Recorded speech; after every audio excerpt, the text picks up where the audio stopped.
নমস্কার বন্ধুরা, প্রিয়া kitchen and ব্লগে তোমাদের সবাইকে স্বাগত জানিয়ে আমি আমার আজকের ব্লগটি শুরু করছি। তো বন্ধুরা, তোমরা দেখতেই পেয়েছো আজকে কিন্তু তোমাদের আমি সজনের ডাঁটা আর উচ্ছে দিয়ে কীভাবে ডাল করি আমরা বাড়িতে সেই রেসিপিটি শেয়ার করব।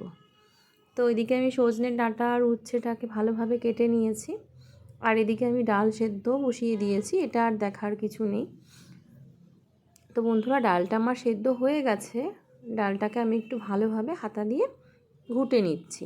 তোমাদের যাদের ডাল ঘুটনি আছে সেটা দিয়ে ঘুটে নেবে।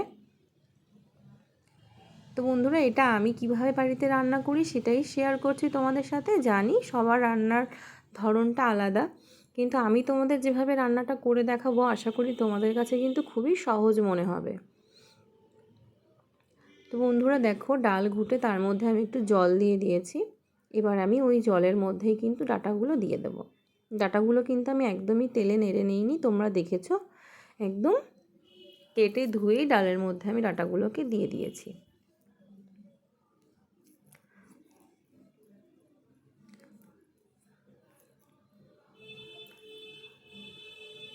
এবার আমি ডাঁটাটাকে বেশ কিছুক্ষণের জন্য সেদ্ধ হতে দিয়ে দিলাম।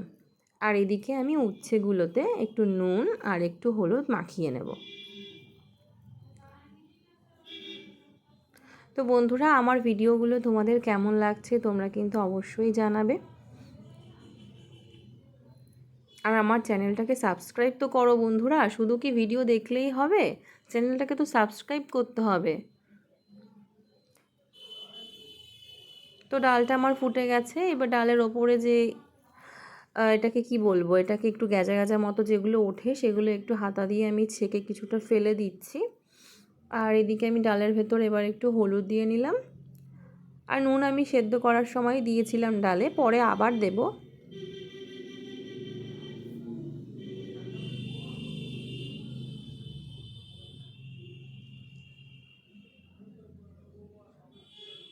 তো ডাঁটাগুলো যতক্ষণ না সেদ্ধ হবে ততক্ষণ কিন্তু আমি এইভাবেই ডালটাকে ফোটাতে থাকবো।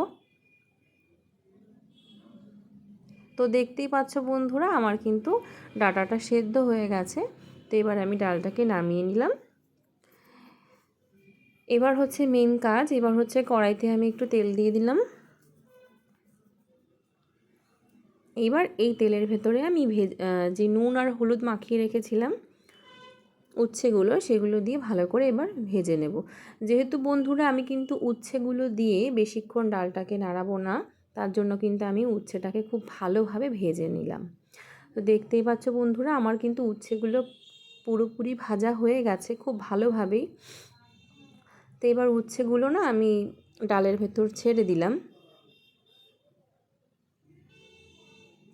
এবার ওই তেলের ভেতরেই আমি একটু শুকনো লঙ্কা আর একটু ফোড়ন দিয়ে নিলাম। তোমরা যারা শুকনো লঙ্কা খেতে পছন্দ না করো তো সেখানে কাঁচা লঙ্কা দিলেও কোনো অসুবিধা নেই। তো ডালে আমার একটু হলুদটা কম লাগছিল, তার জন্য আমি একটু হলুদ দিয়ে নিলাম। তেলের উপর দিলাম যাতে কাঁচা গন্ধটা মরে যায়, না হলে এখন তো ডালটা প্রায় হয়েই গেছে, না হলে আবার কাঁচা গন্ধ বেরোবে। তো এবার ডালটাকে আমি ঢেলে দিলাম।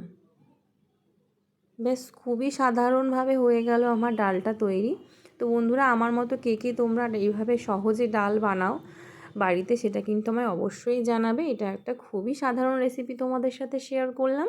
তাও যেহেতু আমি নতুন নতুন চ্যানেল খুলেছি, আমি তো সব কিছুই তোমাদের সাথে শেয়ার করব বন্ধুরা।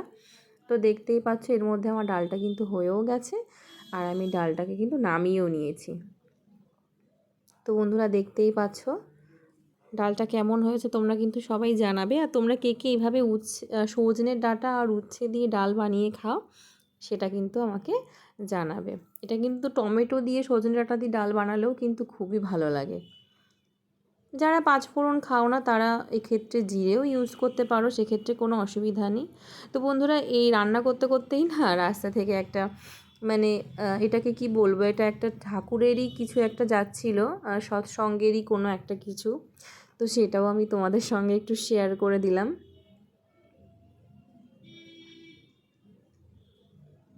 তো দেখতেই পাচ্ছ বন্ধুরা, মানে রান্না করতে করতে হঠাৎই এসে গেছিলো, তো ভাবলাম তোমাদের সঙ্গে সেটা শেয়ার করি। আর আজকের রেসিপিটা তোমাদের কেমন লাগলো সেটা কিন্তু অবশ্যই আমাকে জানাবে।